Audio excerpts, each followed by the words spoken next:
मार्च 1942 का समय अभी आ चुका है और हमने बैकग्राउंड के अंदर देखा कि सरकार कोई डिमांड एक्सेप्ट नहीं कर रही थी। ओके, दिसंबर 1941 के अंदर भी कांग्रेस ने एक रेजोल्यूशन पास किया।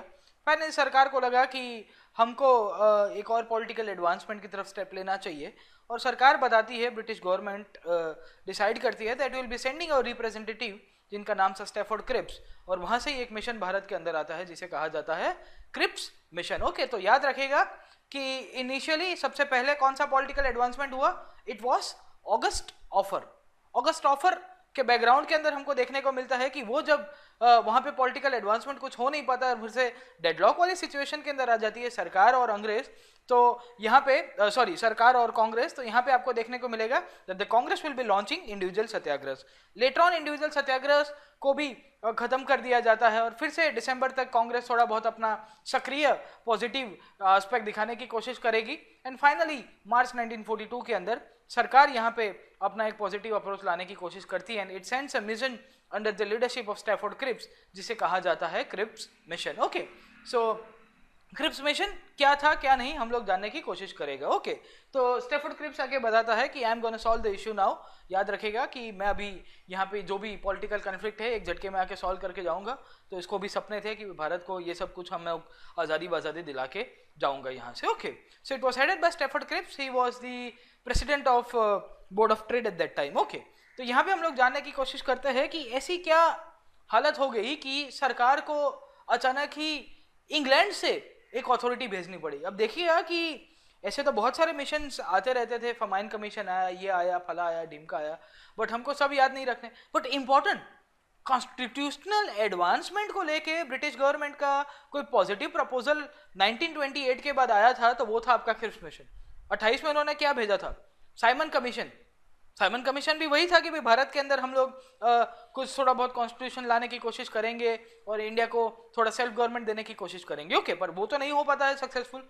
फिर गवर्नमेंट ऑफ इंडिया एक्ट आया, बट फाइनली यहाँ पे फिर से एक पॉजिटिव साइड सरकार दिखाने की कोशिश करेंगी। पर हमको ये जानना है कि ऐसी पॉलिटिकल कंडीशंस कुछ कंपेल कर रही थी ब्रिटिश गवर्नमेंट को, या was it the Indian people who compelled the British government that the Britishers were forced to send Stafford Cripps to India? बोले जाओ जाओ इंडिया जाके कुछ सॉल्व करके आओ, आप सॉल्यूशन निकाल दो। ऐसी क्या कंडीशंस थी वो जानने की कोशिश करते हैं। ओके, अब देखिएगा कि there was some proposal by the British government that they need Indian support for the war. They need Indian support for the war. And they proposed this thing, बोले भारत के लोगों का सपोर्ट चाहिए, and the Indian people were very much successful in not supporting the Britishers during the war. Okay, तो काफी आपकी जो majority main stream जो पॉलिटिकल पार्टीज थी including Congress, they did not supported the government during this war, क्योंकि उन्होंने तो resign कर दिया था, नॉन कॉपरेट देना शुरू कर दिया था, बोले कुछ भी हो जाए we won't be supporting you for the cause of this imperialistic war. So you will see यहाँ पे आपको देखने को मिलता है that the government support during the war was not given by the Congress. And the government wanted immediate support. क्यों? क्योंकि हालत ये हो रही थी by 1942 the Britishers started they were having very severe defeats into the Southeast Asian portion. यहाँ पे आपकी बर्मा और नीचे वाले जितने भी एरियाज थे जहाँ पे थोड़ी बहुत ब्रिटिश और अलाइड कंट्रीज की टेरिटरीज हुआ करती थी, वहाँ पे जापान नाम का एक छोटा सा इत्तूसा आइलैंड कंट्री है ना, वो दादी बताती है ना, इत्तूसा था। ओके, तो ये इत्तूसा आइलैंड कंट्री यहाँ पे साउथ ईस्ट एशिया के अंदर जितने भी आपके यूरोपियन फोर्सेस थे उनको पानी पिला रहा था वो, और धीरे धीरे करके यहाँ पे आपको जानने को मिलेगा कि ब्रिटिशर्स को बहुत फटका पड़ा। साउथ ईस्ट एशिया में उनकी काफी कॉलोनीज हुआ करती थी, फ्रेंच की हुआ करती थी, Vietnam used to be a French colony, Indo China कहते थे उसको। ओके, यहाँ पे बर्मा और उसके नीचे वाले रीजन के अंदर ब्रिटिशर्स काफी अपना दबदबा रखा करते थे, और उनको वहां पे जब फटका पड़ता है तो उनको लगता है कि इंडियन पीपल का कोऑपरेशन चाहिए, क्योंकि आदमी भी चाहिए होगे। We were not giving man to fight the for the military against this whole Japanese and other imperialistic countries जो एक्सिस के साइड में थे। ओके, तो यहाँ पे उनको दूसरा हो रहा है। Secondly the allies were also pressuring the British government, बोले आपको कुछ करो, आपको कुछ करना पड़ेगा। Okay, so in this condition you will see that the Indian nationalist agreed to support the allied cause.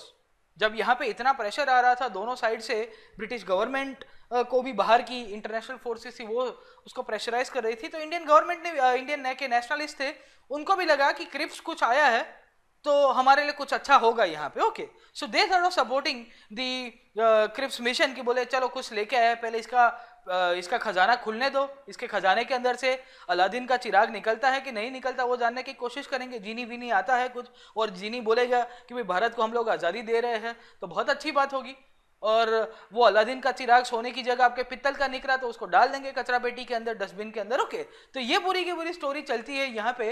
And when Stafford Cripps reach India, he started talking to the different people in the Indian national movement. Okay, तो talk started between the Cripps mission and the nationalist leadership. यहाँ पे आपको देखने को मिलता है, यहाँ गांधी जी है, यहाँ पे स्टैफोर्ड क्रिप्स अपना प्रपोजल की थोड़ी बहुत डिस्कशन करते हुए once they came out of the meeting hall, उस टाइम का पिक्चर है 1942 के आसपास का समय का, मार्च अप्रैल का। Okay, so you will see that Cripps mission was sent to India and he started engaging with the nationalist leadership and to come up with a formidable solution for the Indian independence और भारत के लिए क्या हो सकता है।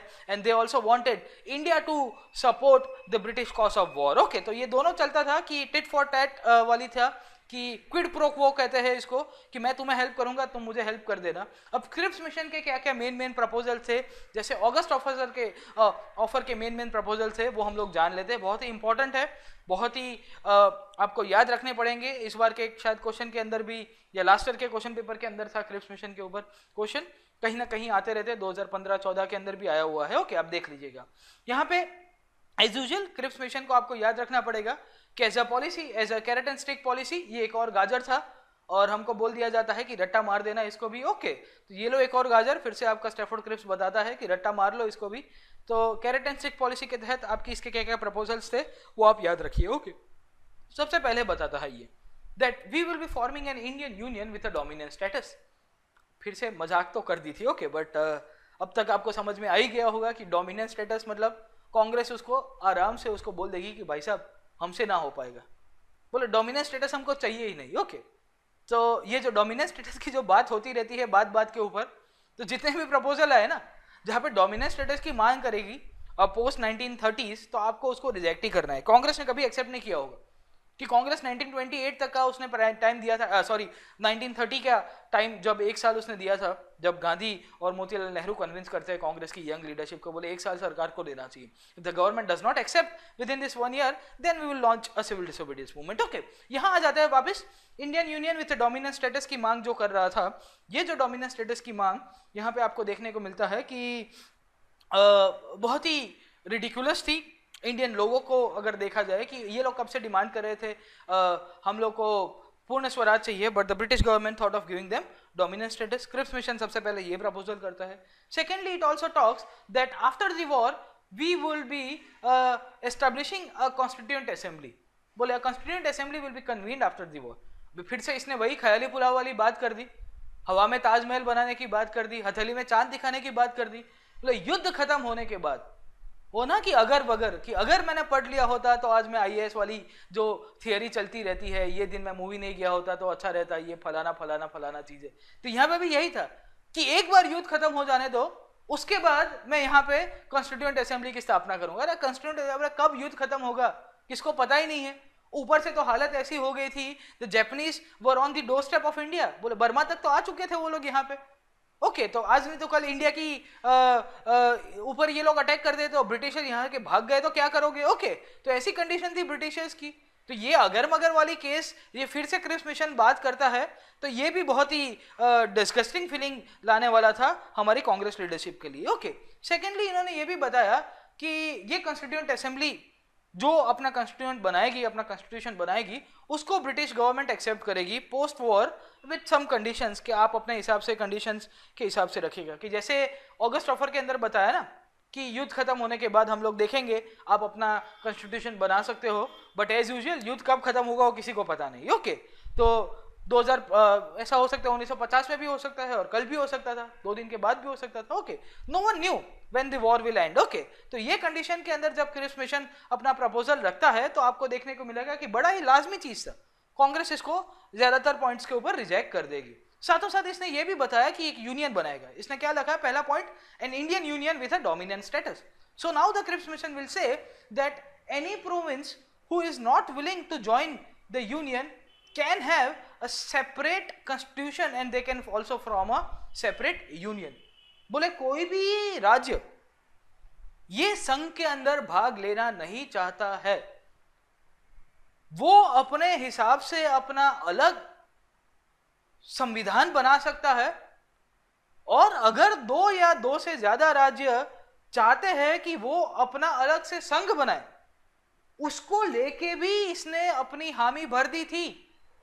That the Cripps mission talked about autonomy being given to provinces to select their own constitution and also to form a new union among themselves.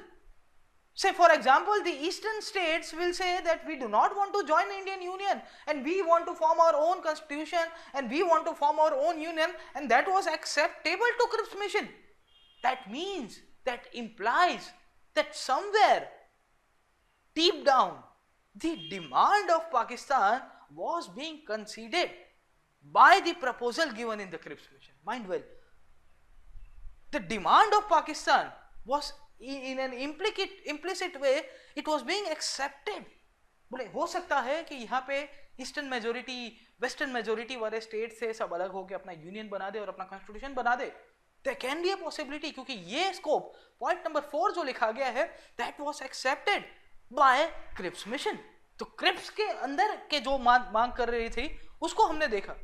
साथों साथ इसने ये भी बताया that the defense of India will still remain into the hands of British government and the Governor General's power or the Viceroy's power would remain intact.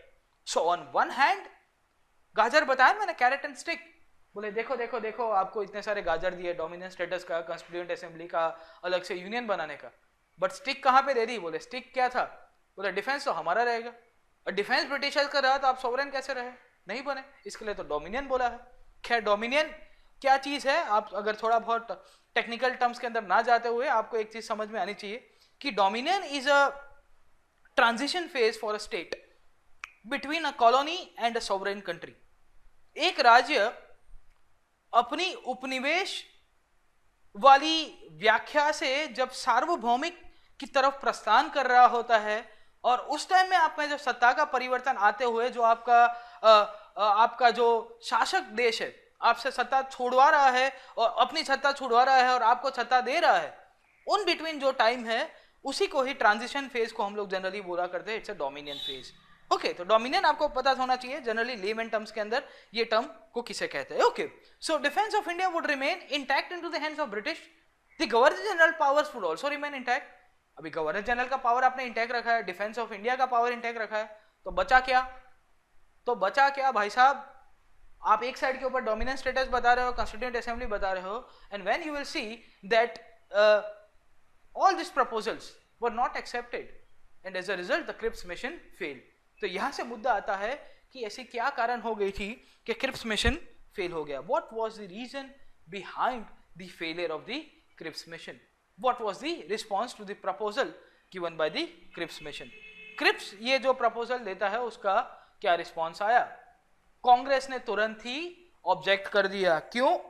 Congress क्या बताती है? बोले यार इनको समझाओ, बोले हमको डोमिनेंस स्टेटस नहीं चाहिए अब, we do not want dominance status. बोले समझ में नहीं आता. 1928 से 12 साल से हम लोग कंटिन्यूसली एक ही चीज डिमांड करते आ रहे हैं 1929 ऑनवर्ड्स, वो है पूर्ण स्वराज, पूर्ण स्वराज, पूर्ण Swaraj. You are not accepting it. I guess you are not understanding what we are demanding for.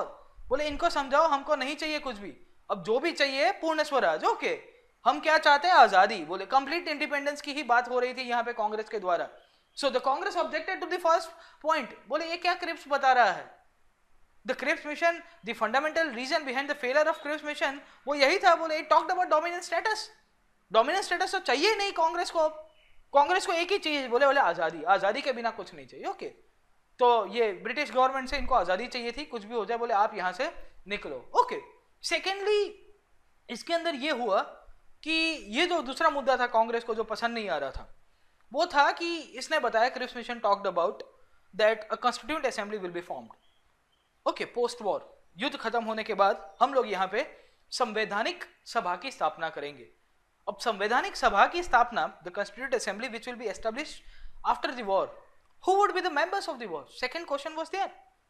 Who would become the members of the war? Who would become the members of the Constituent Assembly? Will it be the elected people or will it be the nominated people? Okay.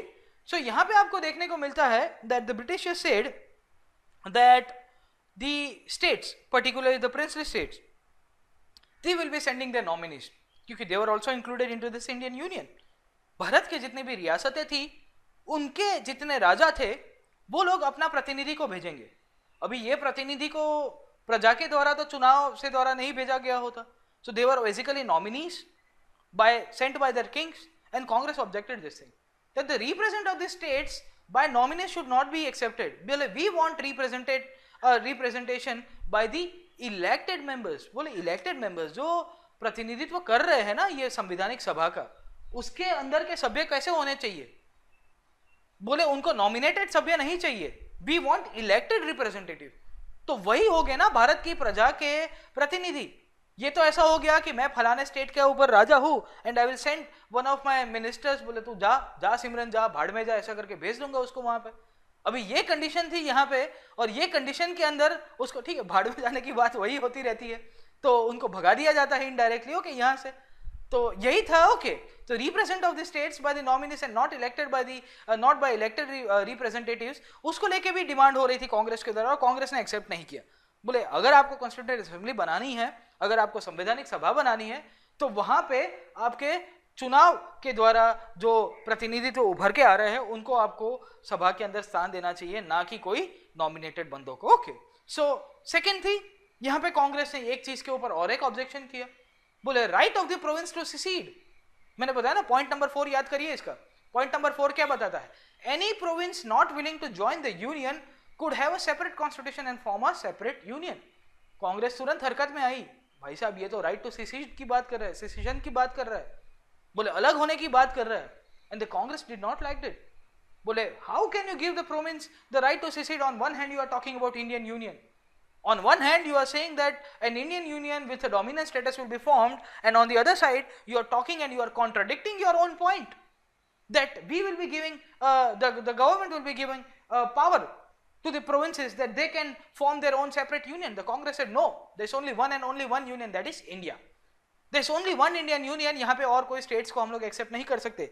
And as a result, Congress also objected this point number 4 where it talked about the right of the province to secede. Okay. Sidely यहाँ पे आपको ये भी देखने को मिलेगा कि कांग्रेस को ये चीज भी पसंद नहीं आ रही थी. सरकार ने क्या बताया कि डोमिनेंट स्टेटस ये सब देंगे, बड़ी बड़ी बातें बड़ा पाव खाते, मैंने जैसा आपको बताया कि देंगे. ओके, तो 100 साल के बाद देंगे, 50 साल के बाद देंगे, 5 साल के बाद देंगे, वो किसी को पता नहीं, पर हम लोग लिख के दे रहे हैं कि हाँ हम आपको ये फलानी चीज के ऊपर बना के दे देंगे. ओके, तो ऐसी बात है यहाँ पे. तो यहाँ पे सरकार ने एक चीज क्लैरिफाई नहीं किया कि पावर ट्रांसफर कब करेंगे. And the Congress wanted immediate power transfer. बोले सत्ता आपके हाथ से निकल के हमारे हाथ में आ जानी चाहिए. वी डू नॉट वांट कि आप लोग इतना सारी चीजें क्रिपल करके दे रहे हो, आधी अधूरी करके दे रहे हो. Okay, and the governor general is still supreme. तो how can you say that the Indian people will have representation? आपने क्या बताया? That the power of the governor general will still be kept intact. Governor general की जो सत्ता है वो वैसी की वैसी ही रखी जाएगी. That means and that implied that governor general power was still intact. उसका मतलब क्या है कि कांग्रेस के हाथ में कल उठ के पावर आया तो भी गवर्नर जनरल क्या यूज करेगा? अपना वीटो पावर, बोले वीजा पावर यूज करेंगे हम लोग. And ultimately Congress will be a defect organisation. Okay, so यहाँ पे गांधी बताते हैं, ये इंपॉर्टेंट है. बोला गांधी ये बताता है कि that dominant status is like a post dated cheque. Dominant status and particular Cripps mission को लेके भी इन्होंने यही बताया है. याद रखिएगा एक प्रश्न आया था कि which of the followings were dated as were addressed as post dated cheque by M K Gandhi. Okay, और इन्होंने 4-4-5 दे दिया था. बोले ये कौन से प्रपोजल? साइमन कमीशन, ये वो फलाने क्रिप्स मिशन. ओके, तो बोले आज मैं आपको 5 करोड़ रुपए का चेक दे देता हूँ, उसके दिनांक लिख देता हूँ 1/1/2050, और उस दिन आके मेरे आप कैश करा देना बैंक में जाके. ओके, अभी 1/1/2050 को मेरा पता चलेगा आपको.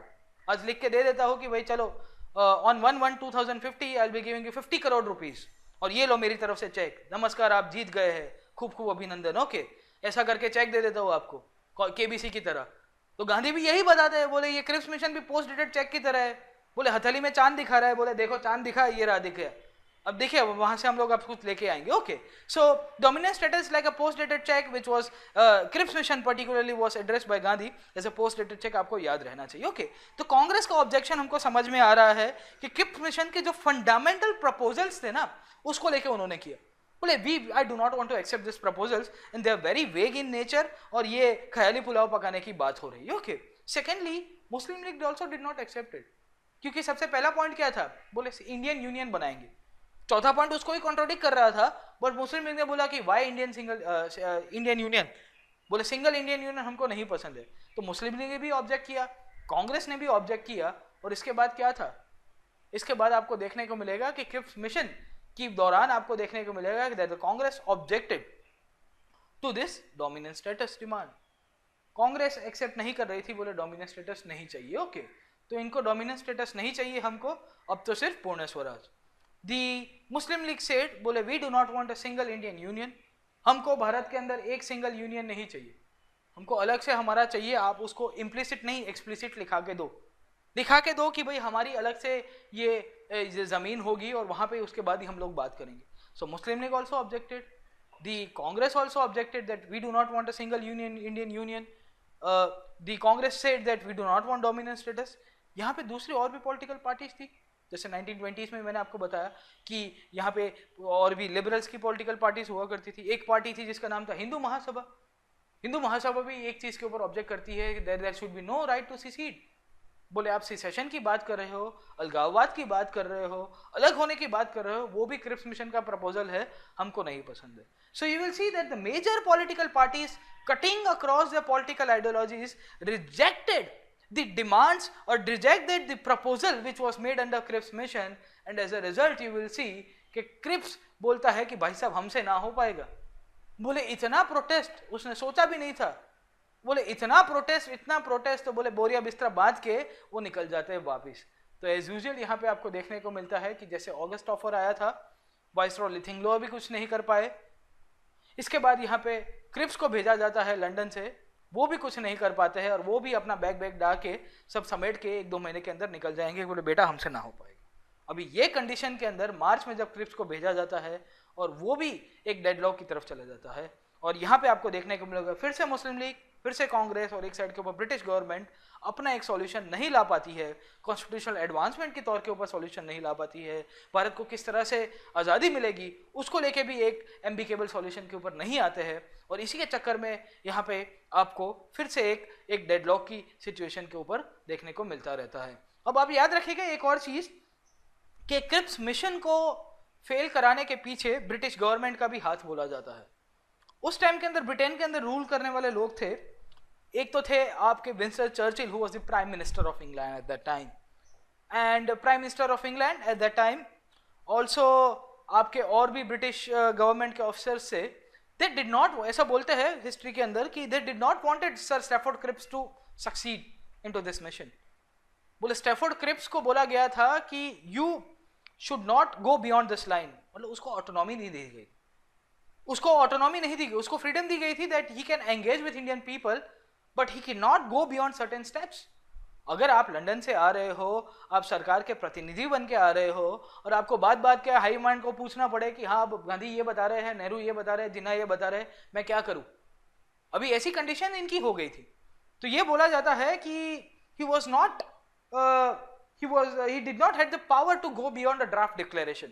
वो जो लंदन से बना के आए थे ना पूरा मसौदा, ये डोमिनेंस स्टेटस का और ये सब, क्योंकि ये सब तो प्रीएम्प्ट करके आते हैं, बोले इतना हम लोग 5 चीजें इनके सामने रखेंगे, भारत के लोग कौन सी चीज एक्सेप्ट करते हैं उसके ऊपर हम लोग ज्यादा फिर उसके बाद डिस्कशंस करेंगे। पर डिस्कशन के बाद अगर कोई एक और हम लोग कंक्लूजन की तरफ लेके जाने की कोशिश करेंगे, that was not, Cripps was not having the power to accept this demands.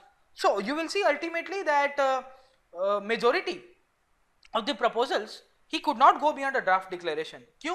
क्योंकि ब्रिटिश गवर्नमेंट ने उसको पावर ही नहीं दिया था, ऐसा बोलते हैं। The British government did not give power to Cripps to go beyond a certain proposal, to go beyond a certain point. The fundamental reason behind not being able to go beyond a certain point was that the British government did not want it। क्यों? क्योंकि अगर यहाँ पे Stafford Cripps succeed हो जाएगा, if Stafford Cripps had passed some kind of solution, had got some kind of solution, तो इतिहास किसको याद रखेगा? इतिहास तो फिर स्टैफोर्ड क्रिप्स को याद रखेगा, तो ब्रिटिश प्राइम मिनिस्टर को याद ही नहीं रखेगा। तो कभी कभी ऐसा बोलते हैं कि ईगो भी रहता है, बोले मेरा नाम इतिहास में होना चाहिए, इनका नहीं होना चाहिए, ये तो मेरे रिप्रेजेंटेटिव थे। Okay, it was nothing else, I am the main person, I am the controlling authority. तो एट टाइम्स यहाँ पे भी आपको ये भी देखने को मिलता रहता है। देखिए यहाँ कि फेलियर ऑफ क्रिप्स मिशन मैंने आपको बताया कि Congress objected, Muslim league objected, Hindu Mahasabha objected. Okay, so all this people, all these three major political forces in India objected against the proposal of Stafford Cripps. So Stafford Cripps का जो proposal था उसको इन्होंने दरकिनार कर दिया, बोले we are not accepting. Okay, ये बोला जाता है कि it turned out to be a merely propaganda device. History के अंदर ये भी बताते हैं कि वो the fundamental reason behind the failure, क्योंकि ये एक प्रोपोगंडा था. ब्रिटिश गवर्नमेंट दिखाना चाहती थी, होता है ना कि अपना एक फेस दिखाना चाहती है कि देखो देखो देखो we are sincere about the problems of Indian people. But in reality it was something else. In reality they wanted to garner the support of Indian people. बोले भारत का लोगों का जितना सहकार मिलेगा उतना उनके लिए अच्छा होगा. So basically they wanted to garner the support of Indian people, and as a result you will see that the incapacity of Cripps was there. He could not go beyond a draft declaration. Churchill, the British Prime Minister, Amri, the Secretary of the State, Lithinglo, the Viceroy, and also the Commander-in-Chief, they continuously opposed the proposals by Criff. बोले आप इसे इसके ज्यादा मत करिए, इससे ज्यादा मत करिए, वो सब हम लोग देख लेंगे. और स्टैफोर्ड क्रिप्स बोलेगा कि मुझे पावर नहीं दिया गया है तो भेजा क्यों इनको? Why have you sent me here? खाली फोटो खिंचाने के लिए, चाय समोसा वड़ा पाव खा के वापिस आओ. तो ऐसी हालत हो गई थी यहाँ पे. And as a result you will see that the British government on one hand they wanted to look sincere, on other hand they thought कि इसको ज़्यादा पावर दे दिया तो ये हमारा पूरा का पूरा जो एस्टेब्लिशमेंट है उसको कट कर देगा. एंड एज अ रिजल्ट ये देखने को मिलता है हमको कि क्रिप्स मिशन को भेजा तो गया था एक शोमैनशिप की तरह, एक दिखाने बाजी के ड्रामा की तरह. इसके लिए उसके जो प्रपोजल्स थे पहले से ही इनको समझ में आ जाना चाहिए था कि कांग्रेस या कोई भी पॉलिटिकल पार्टी उसको एक्सेप्ट नहीं करेगी. And as a result the Cripps mission failed. Okay, 2003 का एक प्रश्न है, हम लोग देख लेते हैं क्या प्रश्न आया. An important aspect of the Cripps mission of 1942 was, देखो ऐसे प्रश्न आएंगे, यहाँ से ऐसे प्रश्न बहुत बनते रहते हैं और आपको याद करना पड़ेगा. अगस्त के अंदर क्या बताया था, क्रिप्स के अंदर क्या बताया है, क्विट इंडिया मूवमेंट के अंदर क्या है, हर एक चीज़ के अंदर के जितने भी जो भी आंदोलन हो रहे हैं वो सबको आपको याद रखना पड़ेगा. An important aspect of the Cripps mission of 1942 was, पहला, that all Indian states should join the Indian Union as a condition to consider any degree of autonomy for India. दूसरा है creation of an Indian union with dominant status very soon after the end of second world war. तीसरा है active participation and cooperation of Indian people communities फलाना फलाना फलाना, condition for gaining independence with full sovereign status of India to India after the war. चौथा है the framing of constitution for nation entire Indian union with no separate constitution for any province and a union constitution to be accepted by all provinces. अब ABCD के अंदर आप देख लीजिएगा कि इसमें से कौन सी चीज बताया है. क्रिप्स मिशन ने क्या बताया, सबसे पहले बोले डोमिनेंट स्टेटस, एक चीज तो आपको क्लियर है. दूसरा उसने क्या बताया था क्रिप्स मिशन ने, बोले we will have dominant status and also single union. और तीसरा इसने ये भी बताया था, पॉइंट नंबर 4 याद करिएगा, कि एनी ग्रुप्स और any province who is not willing to join the Indian union they can have their own separate union as well as the separate constitution for the group as well. Okay, तो ये देखने को मिला all state should join Indian union as a condition to consider any degree of autonomy for. ये गलत है. क्यों? क्योंकि पॉइंट नंबर 4 याद करोगे तो वहां से आपको देखने को मिलता रहता है. दूसरा यहाँ पे ये बताता है framing of Indian constitution for Indian union with no separate constitution. ये भी गलत है. पॉइंट नंबर 4 फिर से याद करिएगा, पुरानी स्लाइड्स 2 स्लाइड्स पीछे जाइए, उसके अंदर देख लीजिएगा. पॉइंट नंबर 4 को ये भी आपको कॉन्ट्राडिक्ट करता है. Active participation cooperation of Indian people, उसको साथ बोल रहा है कंडीशन फॉर ग्रांटिंग, ये भी गलत हो जाएगा. तो बेस्ट पॉसिबल अल्टरनेटिव क्या है, the creation of Indian union with dominant status very soon after the end of the war. Gandhi यही बताते हैं ना, बोले ये PDC जैसा है, बोले पोस्ट डेटेड चेक है. 2050 के 1 जनवरी को आ जाना, मैं आपको 50 करोड़ का चेक अभी से ही दे देता हूँ, उस टाइम बैंक में जाके कैश करा देना. अब शायद तब तक बैंक बचेगी या मैं बचूंगा उसकी गारंटी नहीं है, पर आपको कैश देके जा रहा हूँ, आपको चेक देके जा रहा हूँ, उस दिन आप उसको एनकैश करा सकते हैं. Okay, so the right possible alternative यही था, Indian union with dominant status after the war. और उसी को लेके मेजोरिटी कांग्रेस लीडरशिप ने क्रिप्स मिशन को मना कर दिया, उसको रिजेक्ट कर दिया जाता है. The right answer is B. इसको याद रखने की कोशिश करिएगा.